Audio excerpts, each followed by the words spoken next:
So my name is Akeel Bilgrami, and I'm a philosophy professor at Columbia, and much of my recent work has been in political philosophy and moral philosophy and the relation of politics to culture. I think I'm the lead author of one chapter in the IPSP. As you know, the IPSP is modeled on the IPCC, and I think it's a very good idea to extend the activities of the IPCC to something more broadly social and political, because you can't understand climate issues without seeing their relation to politics, society, and political economy. And it's not as if ecology is some thing you can sequester from these other things. So inevitably, I think something like this IPSP would emerge and should emerge, and it's an exciting thing that they've started it. Well, I think the idea behind these things is to influence, first of all, to influence people and their minds, to influence the population, to think hard about pressing issues of contemporary concern. And then, since so much of today's public life is organized outside the orbit of the state, in non-governmental organizations and various forms of movements, the hope, I think, is that ideas will emerge from the IPSP which will influence groups. And, you know, it's no bad thing if it influences governments. So IPCC certainly had that kind of impact. Getting a Nobel Prize helped, but I think it's generally to put pressure on through the influence in ideas on a whole range of social and political life. And that's the goal of the IPSP. And the particular chapter that I'm leading has to do with questions of belonging and questions of solidarity. And that's an essential part of social life, because so much of modern life is atomized. People just live their own lives. They don't have a sense of community and solidarity. And however bad societies were in the many centuries ago, community and solidarity were very much present. There had other problems, like lack of liberty and lack of equality and so on, but belonging and solidarity and community were very much part of the lives of public lives of populations in earlier centuries. That's what's changed with modernity, and so this is a very central subject for our time. I'm interested in two or three different things, but they're all interrelated. A lot of my work has been to try and figure out certain transformations in society, both historically and conceptually. So one of the things that I've focused on is how the concept of nature was transformed into the concept of natural resources. And my interest in this is partly because of issues of the environment, but as I was saying, issues of the environment are deeply linked to political issues, and I think we need to understand historically how this conceptual change took place, and then we need to look at the implications of such a change, and we need to look at how we might restore earlier ways of thinking about nature, or if we can't restore them to exactly what they were, how we might retain some of what was valuable in our responses to nature. So that's so the politics and political economy of nature is one strand of my interests. A second strand of my interest that I've been writing about for perhaps longer is how liberal societies, such as those in which we live in Europe and North America and India and other democratic societies, why is it that they find it so hard to cope with identity politics, in particular identity politics that flows from religion? And I've been trying to diagnose what in the mentalities of liberalism, what in the commitments of liberal political doctrine make it very hard for liberalism to deal with identitarian politics. When people mobilize themselves with very strong feelings about their identity in the public arena, I don't believe that liberalism has found an answer to such mobilizations. It hasn't found the right response to it within its liberal commitments. And it may be that we have theoretically understood societies incorrectly in the classical Orthodox liberal tradition. And so that line of questioning of liberalism has been another part of my interests.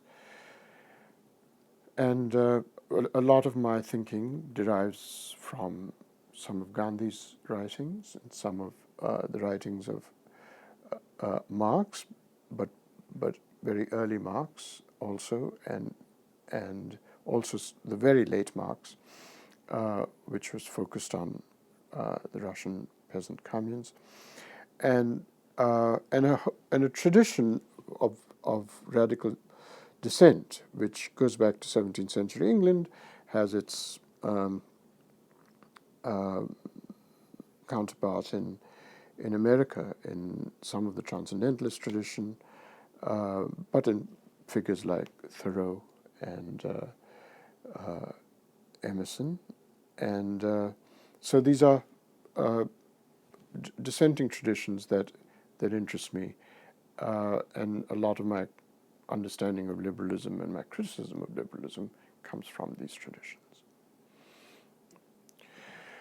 Well, what interested me in Gandhi was that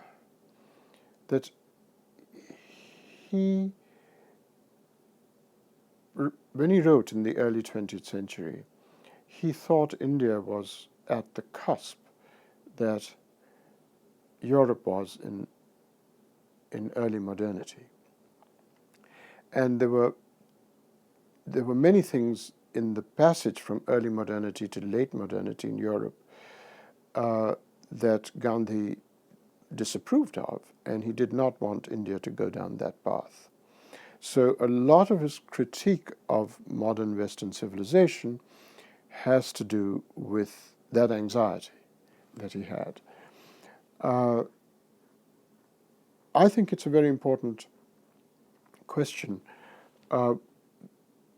What in our undeniable modernity we can learn from these criticisms of modern civilization. I don't think there is any turning the clock back, so there's no getting out of our modernity, but I think we can learn a lot from a lot of the anxieties that a number of thinkers had, political thinkers, and political economists, about the developments, mostly around capital, around the rise of capital, and I think with the end of actually existing socialist societies, we have not seriously figured out what is the basis for a criticism of capitalism. And a lot of my work turns to some of the affinities between Gandhi and Marx and these dissenting traditions to come to some critical understanding of capitalist societies today. Right. So, well, it's just a very peculiar, almost perverse fact about the Enlightenment and classical liberal doctrine, that as soon as these two great ideals and remarkable ideals got formulated, the ideals of liberty and equality, which in the form that they were formulated in the Enlightenment did not have any echo in countries of the South. Islam has some egalitarian ideas, so do other traditions, no doubt. But the liberal formulations of liberty and equality just really have no counterpart in other traditions, say, of the South. So some of my work has tried to look at these ideals of the Enlightenment from the point of view of folk and spiritual and traditional ideas of the South. And one of the things that occurs to one when one tries to get this distant perspective on the Enlightenment is that as soon as the Enlightenment articulated these two great ideals, it proceeded to develop them theoretically and methodologically in ways that they were at odds with one another. They were just in a sort of irresolvable tension with one another. And the Cold War is just a very crude and surface manifestation of a very deep tension between liberty and equality that's part of the thinking of the Enlightenment. The Cold War just, both sides of the Cold War accused each other in ways that reflected this tension, because one side said you're pursuing liberty at the cost of equality, and the other side said vice versa. And that's just a very shallow manifestation of something that goes rather deep intellectually in the Enlightenment tradition. And so one of the things that I propose in some of my thinking is that we really shift the focus away from liberty and equality as being central to bringing something else onto center stage, which has always been there in traditional societies, say of the South, which is the concept of an unalienated life. And if we make that central rather than liberty and equality, my thought has been that we can reintroduce liberty and equality as not central, but as merely necessary conditions for this more fundamental ideal, which is the ideal of an unalienated life. And this reconfiguration, I think, is a way of thinking beyond liberal political doctrine to something, self-congratulatory to say deeper, but I mean something which gets rid of this tension. In fact, it's more complicated than I'm suggesting, because the concept of an unalienated life in traditional societies of the South and earlier, say in feudal societies in the West and North, the idea of an unalienated life there certainly was no alienation in those earlier times, but nevertheless, the lack of alienation was accompanied by a lack of liberty and equality as well. So really what I'm trying to do is to solve for three transformations at once. The concept of liberty and equality, I'm saying, should be transformed so that they're not at odds with one another, because now they're merely necessary conditions for the unalienated life. But the unalienated life itself can't be the older unalienated life, precisely because it was accompanied by the lack of liberty and equality. So you have to transform three notions altogether: liberty, equality, and the unalienated life. So it's a very ambitious theoretical reconfiguration of ideals that I've been trying to work out in my political philosophy. I believe that people go in and out of alienation. It's not as if we are, in modern societies, we're alienated all the time. And we go in and out of social solidarities. We go in and out of social belonging. And I think one way to theoretically model this instability in our mentalities is to see ourselves as being in two frames, and we don't realize that our thinking occurs in two frames, and as a result, we don't realize that our thinking is often inconsistent. So let me give you an example.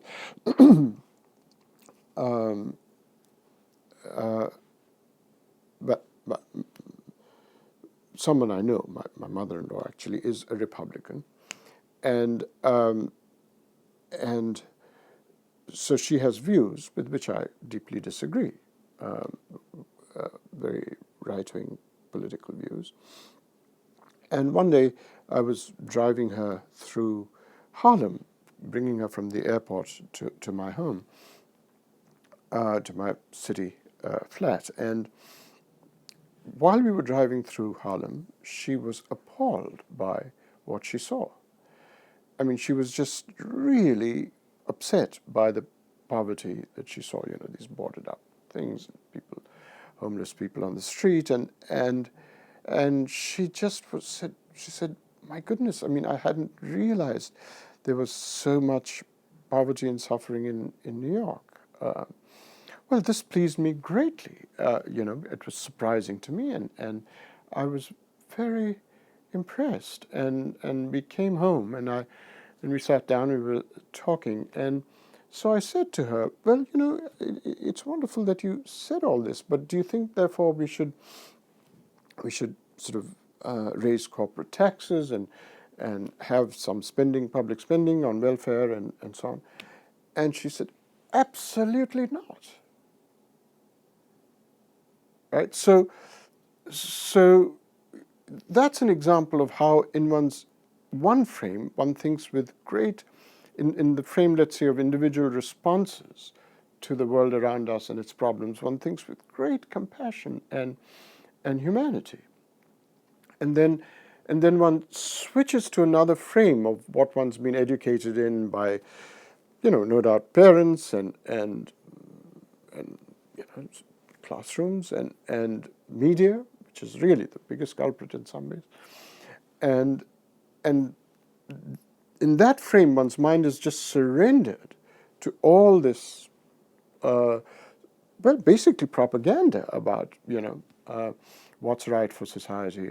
And so the uneducated quotidian responses to suffering and to social problems is one frame, and then very often the educated frame of mind, and they think in ways that are inconsistent with one another, but because they are in completely different frames, we don't put them together.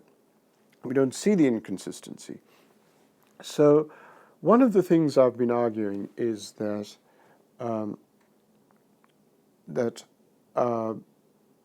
it should be a goal of politics. One goal of politics should be is a kind of public education, a political and moral public education, in which one tries to remove the frames, the boundaries between these two frames, so that people have just one frame and they see the inconsistencies and deliberate their way out of the inconsistencies, one hopes, using the quotidian frame to be critical of the more educated frame. And I think a lot of politics should aim for that. Now, I don't have any optimism that you will find that people get this education in the media or in the classrooms. As I said, in fact, they get the opposite. So my interest in political and social movements is that that's where public education really takes place. And I really do believe that. I mean, I think a lot of people in this society got educated on questions of race in the 60s because of the civil rights movement. I mean, there were professors who talked of racial equality, and there were editorialists who wrote about it, a few of them, but that didn't make a dent.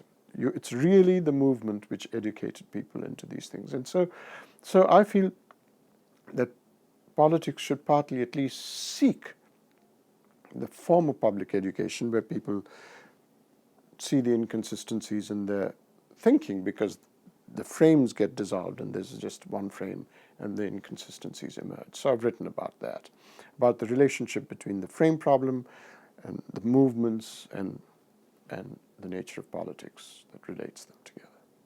So What is a Muslim is, I wrote an article with that title many years ago. I wrote it, I didn't know the date on which I wrote it over 2 days, but I wrote it on February 14th, 1989. I wrote the article in great haste over 2 days, because that was the day that the fatwa against Salman Rushdie was announced. I was interviewed on McNeil-Lehrer, on the McNeil-Lehrer show, and I came back home in a very agitated state and began writing that article and wrote it in great haste over 2 or 3 days. So this was many, many years ago. And an editor at Princeton University Press wanted me to expand that into a small book, which I'm in the midst of doing. And really the issue is mostly about Islamic identity and Islamic identity politics. And in that paper I had argued that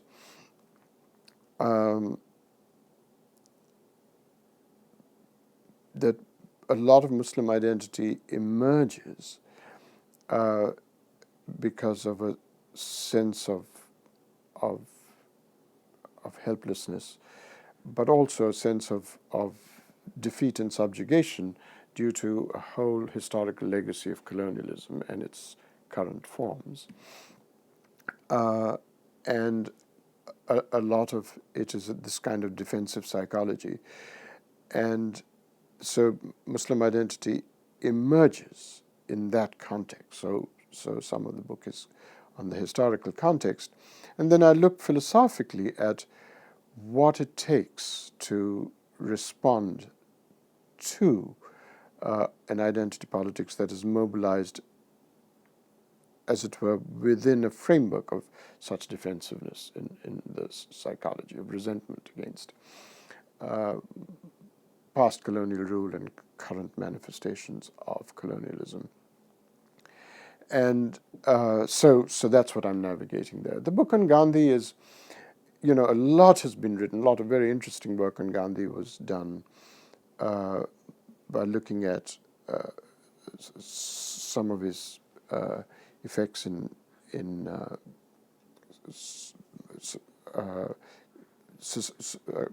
society's different social frameworks in India. In the 80s, a lot of the subaltern group of historians looked at some of Gandhi's popularity in local regions. And of course, there's an enormous amount on Gandhi, the historical figure, the nationalist fighter for Indian freedom. But not much has been written on Gandhi, the philosopher, and his thought. And so I'm looking at some of the seminal texts and trying to figure out what his philosophical views are. And some essays have already been published, but there are lots that I haven't written about. One is Gandhi's views on the body and on medicine, and then what I was saying earlier about nature and natural resources comes in very much in Gandhi's understanding of modern societies.